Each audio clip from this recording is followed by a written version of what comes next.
Vale. Dale al directo, dale a grabar, no te olvides, María. Sí, ya está, estamos en directo. ¿Estamos? Ujú. Muy bien, pues muchas gracias a todas, bienvenidas y bienvenidos a una nueva temporada de nuestro podcast. Pues muchas gracias a todas. Claro, ahora lo tengo aquí abierto. Efectivamente, estamos en directo. Eso, bienvenidos a una nueva temporada del podcast. Además de estrenar temporada con un nuevo invitado que ahora os presentaremos, también estrenamos una nueva plataforma, un nuevo formato.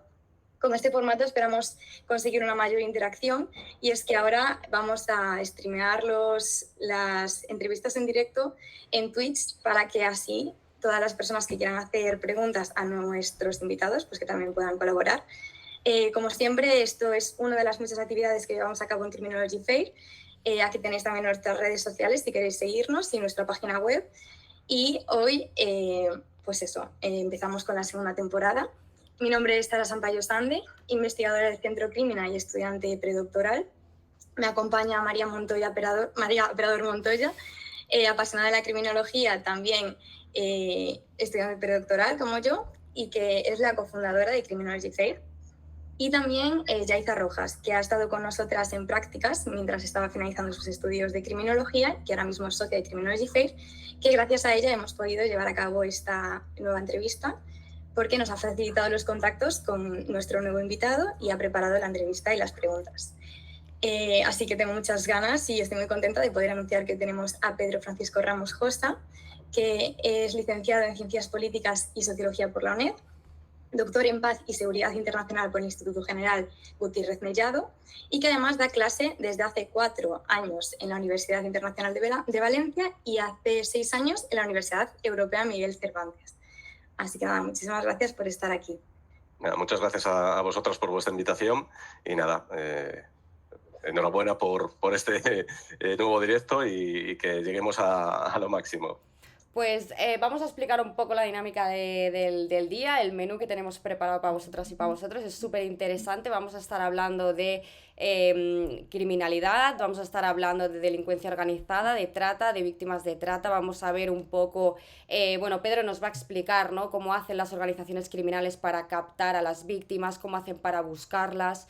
Luego también nos va a hablar de qué acciones se están llevando a cabo, ¿no?, para luchar contra el crimen organizado, sobre todo para todas aquellas personas que nos estáis viendo, que trabajáis en la seguridad pública, que trabajáis en la seguridad privada. Es súper importante que os quedéis hasta este punto porque Pedro nos va a dar las claves para poder trabajar y llevar a cabo las acciones lo mejor posible. Y finalmente, la guinda del pastel es que nos va a hablar de cuáles son los conocimientos, las habilidades, qué es lo que necesitamos como profesionales de la criminología para trabajar en el ámbito de la prevención, de la detección de víctimas de trata, también de la elaboración de políticas públicas, que es súper importante. Así que, sin más, yo le doy la palabra a mi compañera Yaiza, que va a empezar ya con el cuestionario, con el repertorio de preguntas. Pedro, ¿podrías comenzar hablándonos de los grandes cambios que hemos tenido respecto a la criminalidad en las últimas décadas? ¿Qué ha implicado la globalización para el mundo del crimen organizado? Pues el crimen organizado tenemos que entenderlo como una empresa, lo que pasa es que no sigue las reglas establecidas. Y como toda empresa ha sacado mucho beneficio de la globalización. La globalización que entraña muchos cambios, tanto a nivel económico como a nivel social, como a nivel político. Por ejemplo, en Europa, que ha sido uno de los polos de esa globalización, hay un espacio que se llama el espacio Schengen, en el que se han eliminado las barreras internas. Esto ha supuesto en nuestro continente, en el europeo, un crecimiento enorme del crimen organizado, porque se les eliminó una de las barreras que normalmente tenían. Por otra parte, les pudo perjudicar en el sentido de que antes las fronteras les servía también para beneficio. Pero digamos que lo que han perdido lo han compensado con creces con lo que han ganado, ¿no? A nivel mundial, todo lo que tenga que ver con el desarrollo de las nuevas tecnologías, de la información y la comunicación, ha tenido un gran impacto a nivel económico. Eso también lo han aprovechado para todo lo que tiene que ver con el lavado de dinero, porque tenemos que tener una cosa clara con el crimen organizado. El crimen organizado tiene una gran diferencia con el terrorismo. El terrorismo no cumple con las leyes, como tampoco lo cumple el crimen organizado, pero atenta contra nuestro modelo de sociedad. El crimen organizado no. El crimen organizado no cumple las leyes, pero quiere vivir las metas que plantea nuestra sociedad, solo que por un atajo, que es no cumpliendo las leyes. Al final también, digamos que perjudica al conjunto de la sociedad, pero eso lo tenemos que tener claro con el crimen organizado. No desaparecen de nuestra sociedad, sino que intentan vivir mejor que nadie. Lo vemos, por ejemplo, aquí en España, en el sur, en Algeciras, lo vimos en los años grandes de Galicia con los narcos gallegos, cómo se compran villas, cómo se gastan el dinero a raudales en restaurantes, en coches, en prostitución, como vamos a también hablar. Luego, además, también la globalización con flujos como el turismo también tiene impacto en el crimen organizado y en concreto en la prostitución. Como hace años era, si os dais cuenta, era muy común conocer casos de pederastas que viajaban a determinados países del sudeste asiático. Bueno, aquí también en España no tenemos que cerrar los ojos, también hay turismo sexual. Igual que lo hay en Alemania desde que reformaron la ley para permitir la prostitución, y hay voces ya en Alemania que critican esa permisividad porque han convertido a Alemania en el burdel de Europa, ¿no? Eso con edificios enteros dedicados a esa actividad, ¿no? Por lo tanto, la globalización, digamos que ha beneficiado enormemente al crimen organizado, igual que ha beneficiado a las grandes empresas, porque al final es lo que son grandes empresas. Lo que pasa que, digamos, se dedican a mercados ilegales, pero funcionan, de hecho, además copian el modelo de funcionamiento de las empresas y contratan a profesionales del sector legal como abogados, economistas, informáticos, etc. ¿Y cuáles son las principales actividades delictivas que dirías que se llevan a cabo en la actualidad? En Europa, según el último informe del SOCTA, el 38%, casi el 40% es el narcotráfico.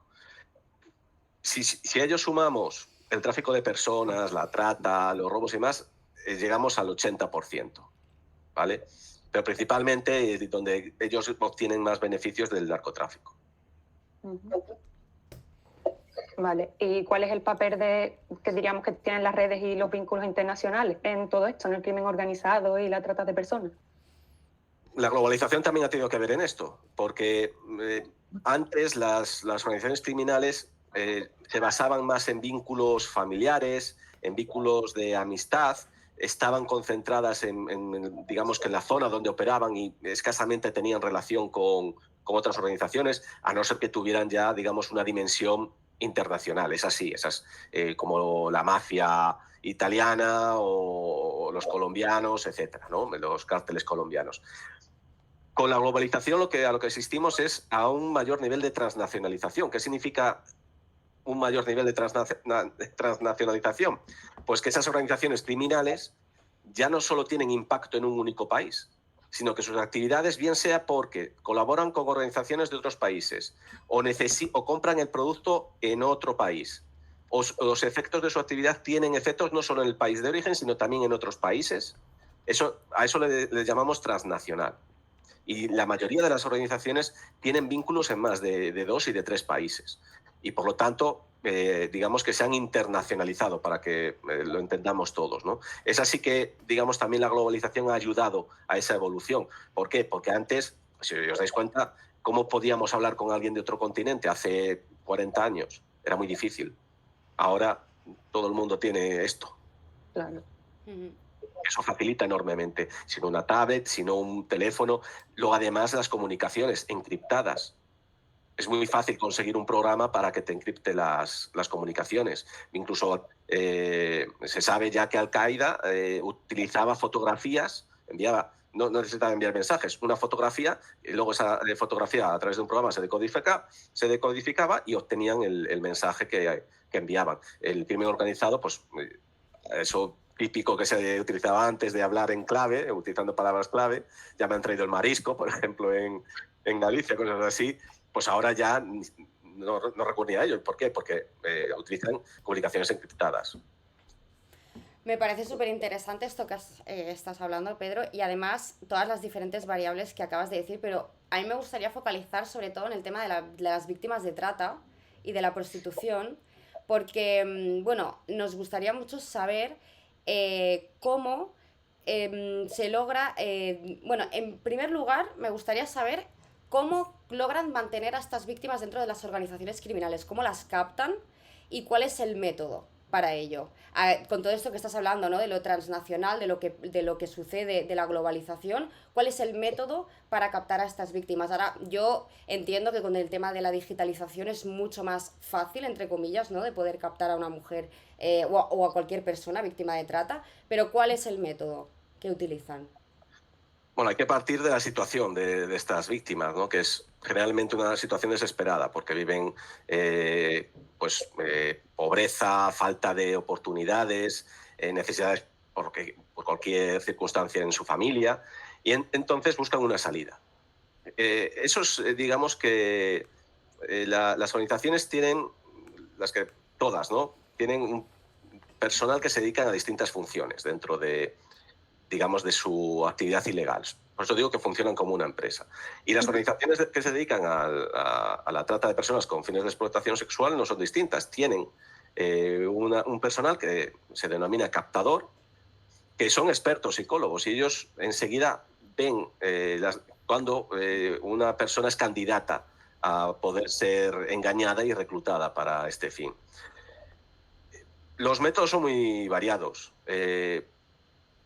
Desde la confianza que puedan tener algún familiar incluso o alguna amistad, en este caso generalmente son mujeres que han sido víctimas de explotación sexual y que para huir de ello van escalando posiciones en la propia organización criminal, dejan ese servicio y se dedican a proveer a la organización de nuevas víctimas.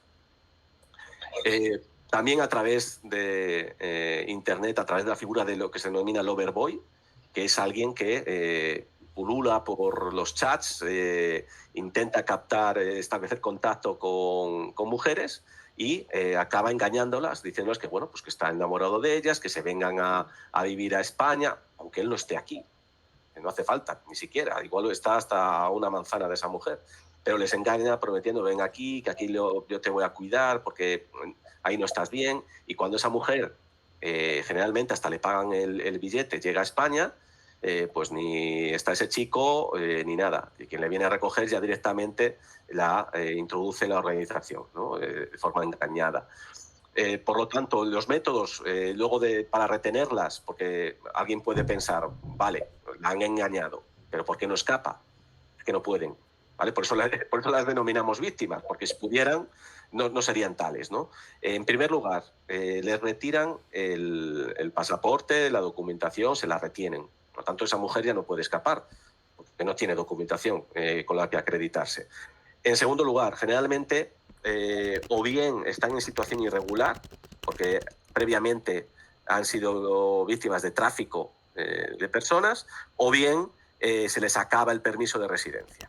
Esas personas tienen miedo a acudir a la policía porque digamos que su estatus es muy complicado. Entonces piensan que en vez de víctimas se les va a considerar culpables. En tercer lugar, si eso no bastara, les crean deudas. Las que han sido víctimas de tráfico, sabéis que para cruzar ilegalmente una frontera se les pide dinero. Pagan entre 3.000, incluso recientemente he leído un artículo que hablaba de 20.000 euros por entrar ilegalmente en España. Eso genera una deuda, porque por lo general no tienen todo el dinero para pagar ese tráfico.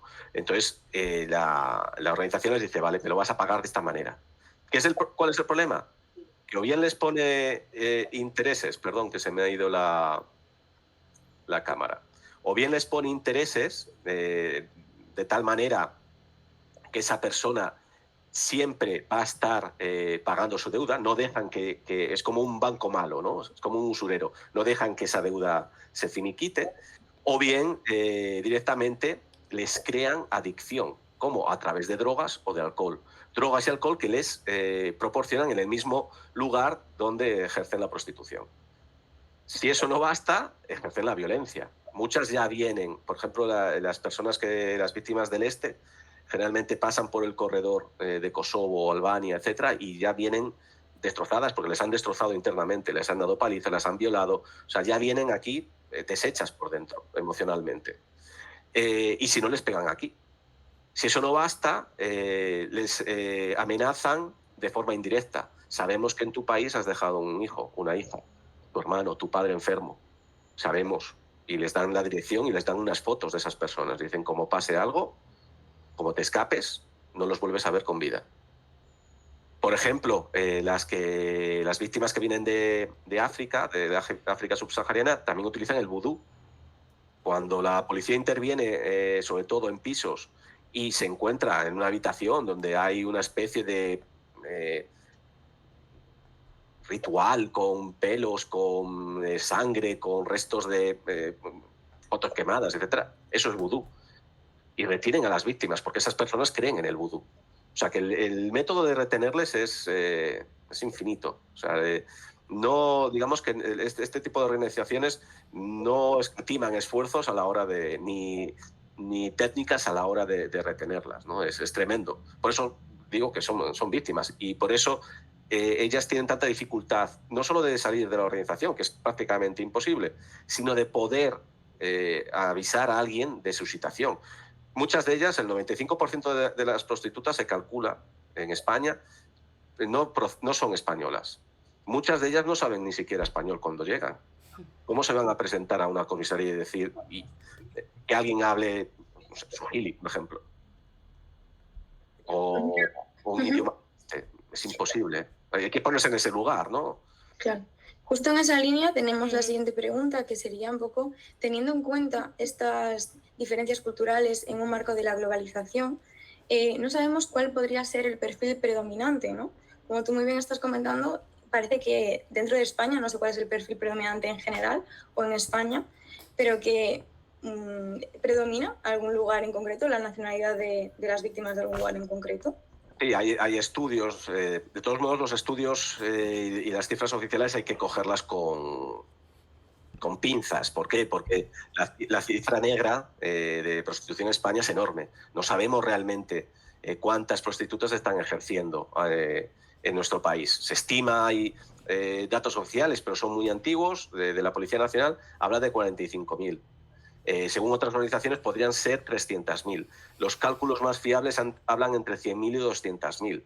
Por lo tanto, lo que vamos a decir ahora es de lo oficial, que es, como digo, debido a la cifra negra, que son la diferencia entre los datos reales a los oficiales, siempre mayores los reales, nos habla de una evolución. Y si hace 5 años, por ejemplo, predominaban las víctimas de explotación sexual de origen africano, ahora más del 50% son sudamericanas, mientras que las africanas han bajado bastante, ¿no? Pero como digo, esto trabajamos con datos oficiales, pero hay que tener en cuenta esa diferencia, ¿no?, entre lo que conocemos y lo que hay realmente. ¿Y reciben un trato diferente? ¿Hay algún tipo de programa destinado a cada víctima en función de su nacionalidad, o eso se tiene en cuenta de alguna manera? Eso depende de los recursos de la comisaría, donde se sustancie la recogida de esas víctimas. Ten en cuenta que en España, a pesar de lo que acabamos de decir, si recordamos que vamos a dar una cifra entre los 45.000 oficiales y las 200.000 de las que hablan algunas organizaciones. Vamos a hablar de 100.000, ¿vale? 100.000 víctimas de trata, de las cuales el 95%, como hemos dicho, más o menos son extranjeras. Bueno, pues en el último año no llegan a 130 las víctimas recogidas por explotación sexual. Imaginaos, es ínfimo. Sube un poco más los detenidos por explotación, es decir, por proxenetismo, que es lo que está prohibido en España, pero es que llegamos a muy poco. A muy poquito. Entonces, si hay diferencia, si esa comisaría cuenta con un especialista en ese idioma, pues perfecto, pero como comprenderéis, es muy difícil tener especialistas en tantos idiomas, porque vienen asiáticas, vienen del este de Europa, de África, de Sudamérica. Entonces, es más, si os acordáis, cuando empezó la guerra de Ucrania, ya se hablaba de que había determinados clientes que pedían ucranianas, jóvenes, claro. Estamos hablando de un perfil tanto de explotador como de cliente que roza lo inhumano, ¿no? Y luego yo tengo una pregunta, y es, entrando un poco ya en tema polémico, sobre todo para estos discursos, ¿no?, regulacionismo de la prostitución, a mí me gustaría que nos explicaras, Pedro, ¿cómo diferenciamos a una mujer entonces con estos números tan alarmantes, con estas estadísticas que nos ponen los pelos de punta? ¿Cómo podemos identificar o diferenciar una víctima de trata, una mujer que ejerce la prostitución de forma voluntaria? Llamemos voluntaria como no víctima de trata, ¿vale? No vamos a entrar aquí en el debate de si ejerce de manera voluntaria o por las circunstancias que sabemos que son. ¿Cómo hacemos esto? O sea, porque estos números son muy gordos. Sí, es una pregunta muy interesante. Vamos a pensar en otra cosa. Vamos a olvidarnos del tráfico y de la explotación sexual. Vamos a pensar en Inglaterra, en el siglo XVIII, finales del siglo XVIII, principios del siglo XIX, sobre todo hasta mediados del siglo XIX, cuando estalló la revolución industrial y las ciudades se llenaron de gente que venía de los campos a trabajar en las fábricas que recién se creaban. Las fábricas que eran empresas legales. ¿Cómo vivía esa gente? Y tenían un trabajo, tenían un salario. ¿Cómo vivían? Fatal. De hecho, de ahí salió el movimiento obrero, de ahí salió el comunismo, porque Marx lo vivió de primera mano viviendo en Inglaterra, etc. Todo ese tipo de reivindicaciones salió de un entorno legal. ¿Cuál es la diferencia? ¿Cuál sería la diferencia entre explotación o trabajo legal? Para mí sería mínima, y de hecho lo vemos en Alemania. Porque estamos hablando de que si no se cambia, no se altera el tipo de negocio, yo creo que da igual que sea legal o ilegal. Esas mujeres van a seguir siendo explotadas por quien dirige la organización. Entonces tendría que cambiar muchísimo el sector para que no hubiese explotación. Entonces, para mí el dilema no es tanto en legalizar o no legalizar, sino en regular. Una vez que lo legalizas, vale, perfecto, pero regúlalo, porque si no, eso va a seguir siendo el salvajeo este. No va a haber normas, no va a haber... Aunque tú digas que hay inspecciones y demás, bueno, todos sabemos cómo funciona ese tipo de personas, no tienen escrúpulos. Entonces las mujeres sí van a tener una seguridad social, pero sus vidas van a mejorar realmente tanto. Yo invito a la gente que vaya a Alemania y les pregunte. Uh-huh. Y siguiendo en esta línea, ¿qué opinas de que no esté legislado el tema de la prostitución aquí en España? España es un caso especial porque digamos que está en una alegalidad, ¿no? No es ni legal ni ilegal. Lo único que es ilegal es, como decíamos antes, la explotación de terceros, es decir, el ejercer el proxenetismo, el vivir de la actividad sexual de otra persona. Aquí hay prostíbulos, yo no sé cuántos puede haber en España, porque están los prostíbulos de ciudad, están los prostíbulos de carretera. A eso tenemos que añadir el boom de los prostíbulos. No son prostíbulos en sí mismos, son los pisos que se ejercen para la prostitución, que ha habido un boom desde el confinamiento, provocado por la pandemia. Claro, ¿cómo regulamos eso? ¿Cómo podemos controlar ese tipo de actividad? A través de nuestro marco legal, no, desde luego, porque la mayoría de estos... los pisos no, los pisos sí que se puede denunciar, pero la mayoría de estos locales tienen sus permisos de hostelería, generalmente. Abren como hoteles, abren como restaurantes, como saunas, etcétera, ¿no? Y ya hemos visto cómo, incluso en la pandemia, había saunas que se convertían en focos de infección porque nadie los controlaba. Entonces, todo el mundo sabe a qué se dedica. Yo siempre, si ya Isa se acuerda de las clases, yo siempre lo cuento en mi ciudad. Yo venía de viaje una noche, ya me lo habían comentado un amigo porque había trabajado en las obras de ese prostíbulo de reforma, y me dice: Pedro, van a hacer una inauguración a lo bestia, a lo loco. Bueno, pues desde lo alto de una loma, antes de bajar a la ciudad, aquello parecía Hollywood, porque habían contratado unas luces de estas de color, tipo las de Batman, que van al cielo, y había como 3 o 4 luces, y yo decía, bueno, parece un concierto, y luego me acordé lo que me había dicho este chico, y dije, no, y además por la zona de donde procedía. Es que era la inauguración de la reforma de ese prostíbulo, un prostíbulo donde se ha asesinado a gente en su puerta. Hubo un caso muy, muy famoso aquí en España, pero se trataba de un deportista famoso. O sea, no estamos hablando de la caridad, todo lo contrario. Bueno, pues se anunciaba en la radio esa reinauguración. ¿Cómo es posible?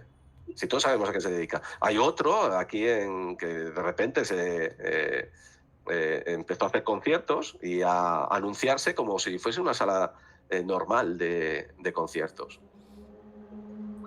Perdón, que se ha vuelto a ir la cámara. Entonces, claro, ante ese tipo de situaciones que normalizamos, algo tenemos que hacer, algo, porque todo el mundo sabemos que eso no es un hotel, que eso no es una sauna normal, que no es un restaurante, todos sabemos lo que es. Entonces, incluso hay inauguraciones a las que asisten políticos, responsables. Eso es otro tema, ¿eh? Bueno, Eso es que, a ver, es que si hablamos de corrupción, si la economía sumergida en España mueve cerca de un punto de nuestro PIB, la mitad de ese punto corresponde a las drogas, pero es que casi el 40% corresponde a la trata y a la explotación sexual. Por lo tanto, es lógico pensar que hay algunos responsables que han podido corromperse por medio de esta actividad. Es lógico, es normal. Porque esa es una de las derivadas del crimen organizado, esa es una de sus muletas para poder prosperar, la corrupción. La otra es la violencia y la otra es pues, sus actividades ilegales. Me ha encantado el concepto de normalizar, ¿no? Porque sí que es cierto que lo tenemos tremendamente normalizado todo esto. Y entonces, a mí me surge la duda de cómo crees que podríamos luchar contra la trata y si es importante la educación y combatir esta normalización. ¿Qué medidas nos propones? ¿Cómo lo harías? ¿Bebe agua? Sí, porque esto... Es complicado. Además, lo podemos relacionar con todo lo que está pasando ahora de violencia sexual, que realmente... sabemos que en el Ministerio están muy preocupados porque ven las cifras y todo el tema de violencia sexual, de violaciones y demás, cada vez se produce de una edad más temprana. Esto tiene que ver con la educación, la que recibimos en casa, pero no la educación que recibimos a través del móvil, porque todos tenemos acceso a todo en el móvil. Podemos acceder a lo bueno y a lo malo y a lo peor, todo el mundo. Pero si en casa no tienes una educación de base, eso te va a faltar. Eso es lo primero. Por ejemplo, lo que es inaudito es que estos chicos que reciente del caso de la inteligencia artificial y lo que habían hecho con fotografías de compañeras, lo que es inaudito es que uno de esos chicos, su hermana fuese una de las víctimas y él era administrador del grupo. O sea, si no piensas ni siquiera, no te pones en el lugar ni siquiera de tu propia hermana, ¿qué podemos esperar que haga con una chica que no conoce? Eso es lo primero, empatía, ¿no? El pensar en ponernos en el lugar de la otra persona.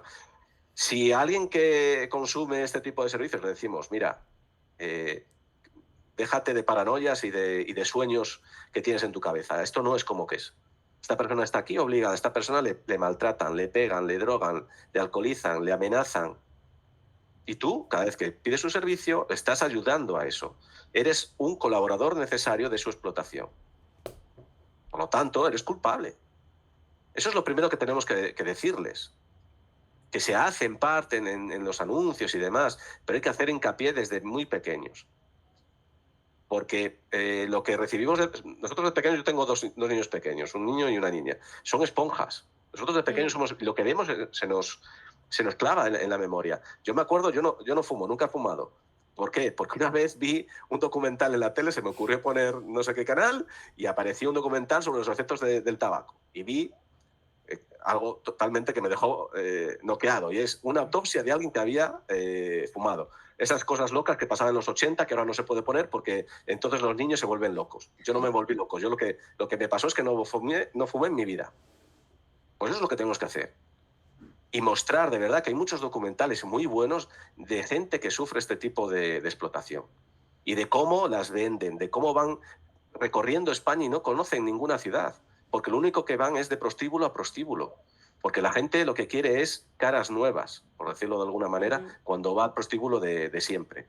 Y entonces siempre hay un flujo entre estos locales. Las venden, las intercambian. Ten en cuenta que se estima que el valor medio de lo que saca cada proxeneta por cada prostituta al año es de 45.000 euros.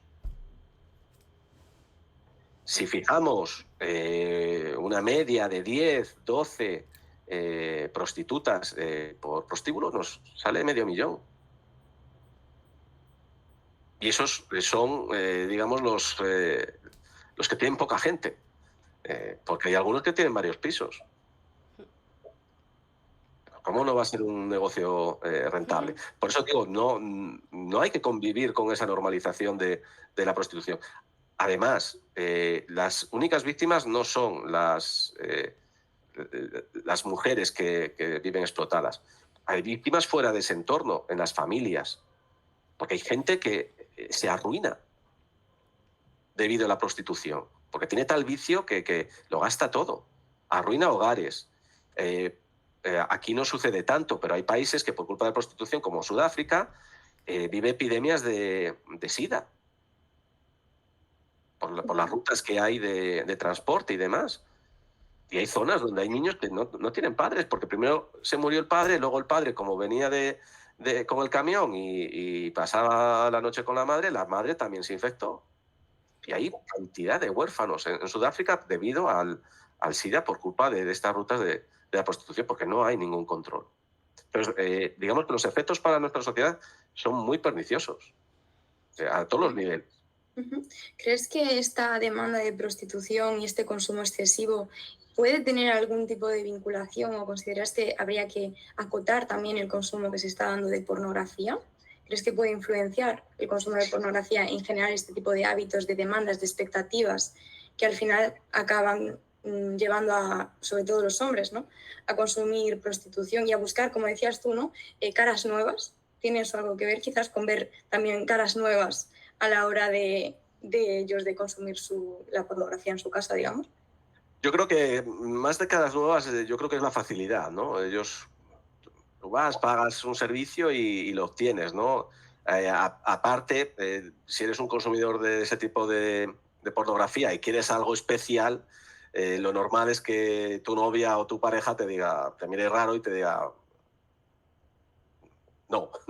Pero esta gente luego llega, paga y lo quiere, ¿no? De hecho, hay documentales y entrevistas que lo dicen las propias personas que ejercen la prostitución. Cada vez vienen más jóvenes y pidiendo cosas más raras. Naturalmente que el consumo de pornografía tiene influencia en este tipo de comportamientos. Pero como digo, Internet hay de todo, bueno y malo. Si consumes pornografía, ahí tendrás que tener a alguien que te diga, esto es ciencia ficción, lo sabes, ¿no? Sabes que cuando ves las galaxias, el sable es de mentira.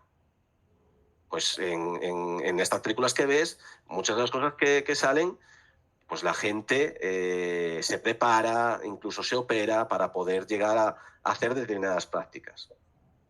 Esto no se lo puedes pedir a alguien que no se dedica a esto, ¿vale? O digamos, ya si buscas algo más extremo, ahí sí que se debería, digamos, regular más en ese sentido, ¿no? En Internet, en buscar, perseguir más, pues el tipo de... El otro día también lo comentaban en televisión, ¿no? Vídeos de violaciones, igual que se le ha perseguido la pederastia y se le ha arrinconado a determinados espacios, que cuando se vea este tipo de contenido también se luche contra él, ¿no? Porque al final nuestro cerebro no termina de cuajar, de madurar hasta los 22, 23 años, depende de algunos en la vida, ¿no? Pero bueno, digamos que el desarrollo de nuestro cerebro es a partir de los 22, 23. Hasta entonces solemos tomar decisiones alocadas, lo que normalmente decimos, ¿no?, de los jóvenes, y es por eso, porque nuestro cerebro todavía no ha terminado de madurar. Entonces somos muy impresionables y nos lo creemos todo. Entonces, por eso hay que decirles, esto no es la realidad.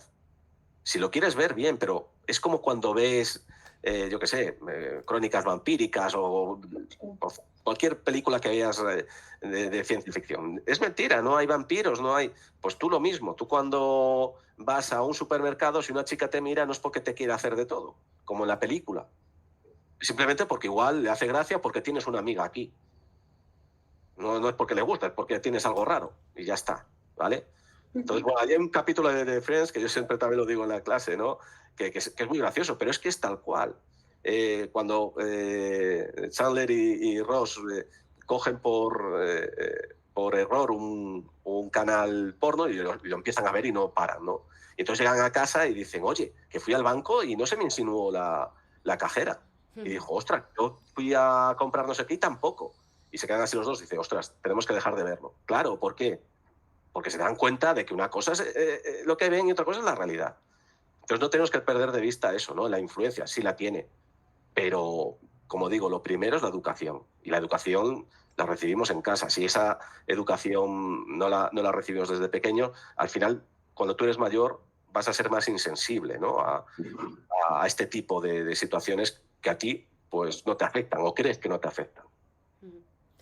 A mí me gustaría compartir una experiencia que viví bastante desagradable. Me fui hace 3 semanas, me fui a Tailandia y me dio con mi pareja por ir a la calle esta de...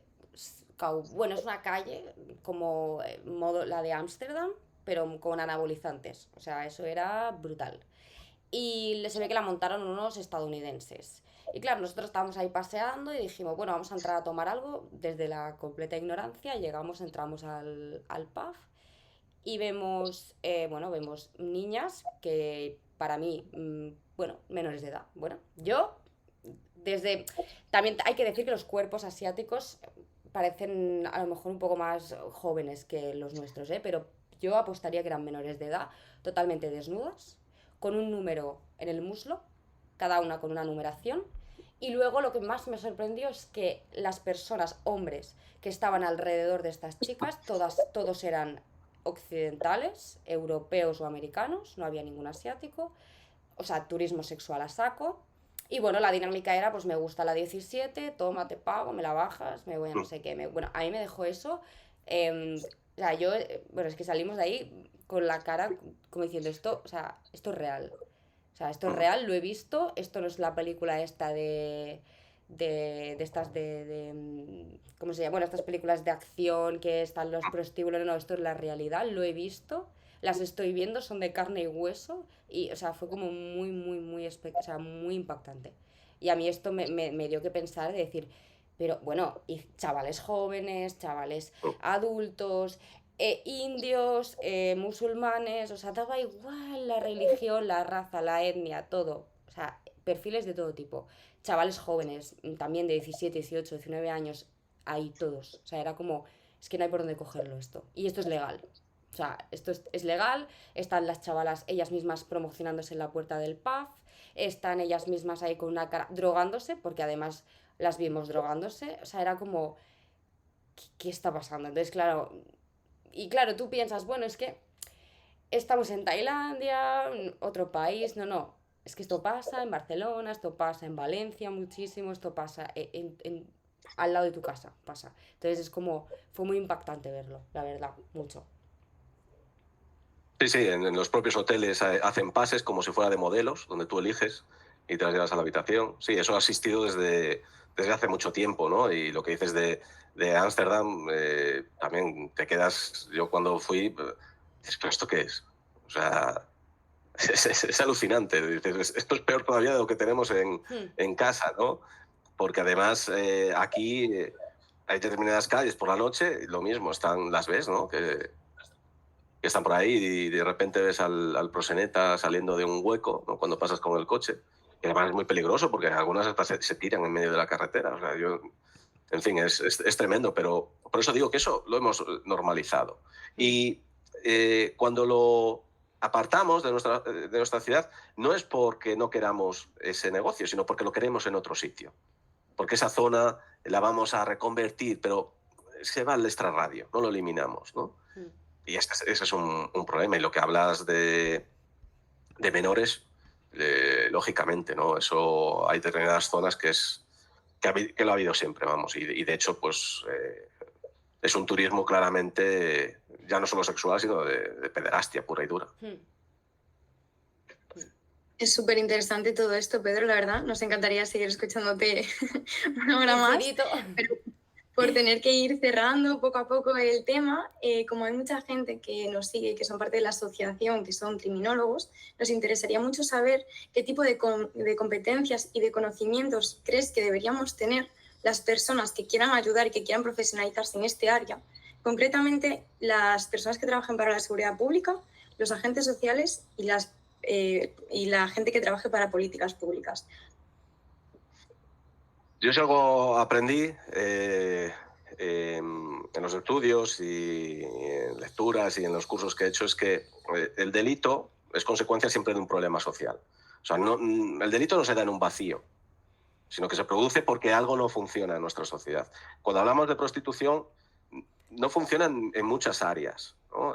Pero principalmente, como decíais antes, ¿no? Que abrumadoramente es una explotación que se da a las mujeres porque mayoritariamente el cliente es masculino. Si fuese al revés, si fuesen las mujeres las que lo demandaran, serían hombres. Por lo tanto, tenemos que tener en cuenta que estamos hablando de un problema social y que tiene muchos factores, muchas causas. En cuanto a las competencias, para mí las más importantes y las que son la base de las demás son las sociales, ¿no? Las que tienen que ver pues, con las relaciones entre personas, ¿no? Ahí las habilidades psicológicas son muy importantes porque nos van a dotar de ciertas herramientas para gestionar el crear un ambiente, por ejemplo, amable si viene una víctima de este tipo de organizaciones para, al menos, si no se abre en un principio, que tenga confianza en nosotros. Porque son personas que vienen, como digo, heridas, no solo físicamente, sino sobre todo emocionalmente. Y les cuesta mucho confiar en alguien, porque hasta el momento solo han tenido gente alrededor que les ha explotado. Tanto dentro de la organización como los propios clientes, ¿no? Son personas prescindibles para ellos. Nosotros les tenemos que mostrar que no, que valen. Y eso cuesta, ganarse esa confianza. Por lo tanto, esas habilidades sociales y psicológicas son fundamentales. Luego, todas las derivadas a nivel de expertos en economía, en informática, por ejemplo, para luchar contra todo lo que hay en la red oscura, no solo para penetrar en los chats que hay, sino también para luchar contra el lavado de dinero a través de las criptomonedas y de las altcoins, las monedas alternativas, ¿no? Las que no están, digamos, no son las oficiales. Digamos que necesitamos muchos perfiles muy variados, ¿no? Para crear equipos, como digo, multifacéticos que puedan atacar cada una de esas dimensiones de este problema, ¿no? Porque al final uno solo no puede. Aquí no es como en las películas que siempre viene el detective o la detective de turno y lo resuelve todo ella sola, ¿no? No, aquí es un equipo siempre el que trabaja y así lo debemos de entender, porque además debemos hacerlo no solo desde la criminología, sino desde toda la sociedad, ¿no? Y porque es un problema, como digo, que afecta no solo a las víctimas. Al final, una sociedad que permite el delito se corrompe. Y una sociedad que permite cada vez más delitos se corrompe más. Lo hemos visto en países que se han convertido en narcoestados. Lo vimos en Colombia, lo vemos en Venezuela, lo vemos en México. Aquí hay zonas de España que el crimen organizado está luchando para convertirnos en ese tipo de lugares. Y lo hacen a través no solo del narcotráfico, también de la prostitución. Porque son, además, que eso no lo comentamos y es importante, las organizaciones criminales se especializan generalmente en algún tipo de delito, pero son policriminales. ¿Qué quiere decir que son policriminales? La policriminalidad significa que una organización se dedica a varios delitos a la vez. Además, las rutas de entrada de las personas de forma ilegal suelen coincidir también con la entrada de droga. Utilizan las mismas rutas. E incluso utilizan a esas personas para introducir la droga. Entonces, se dedican a muchos delitos a la vez. Así que hay que tener conciencia de que si permitimos que un delito crezca, el resto le van a acompañar. Y como digo, cuanto más delito, más corrompida va a estar esa sociedad, menos democrática va a ser. Bueno, tenemos una pregunta en el chat, así que te la voy a lanzar, Pedro. La pregunta es de Sofía, que está súper activa. Muchas gracias, Sofía, por todo el apoyo, que veo aquí que nos va escribiendo un montón. Pone, ¿cree que la dark web podrá algún día ser realmente un objeto de estudio como materia de criminología, encuentro un gran desconocimiento para quienes llevamos desde el principio investigando el 4chan, supongo que será, y los antiguos... Ay, no veo la última palabra. Y los antiguos pedobears. Bueno, ya sabéis, yo no soy experto en informático, pero la dark web tiene distintos niveles, ¿no? A mí me han comentado que, bueno, que hay gente que se tira el farol, de que se ha llegado al último, no sé si el séptimo, o bueno, igual ahora ya hay 9, no tengo ni idea, pero es muy complicado llegar, ¿vale?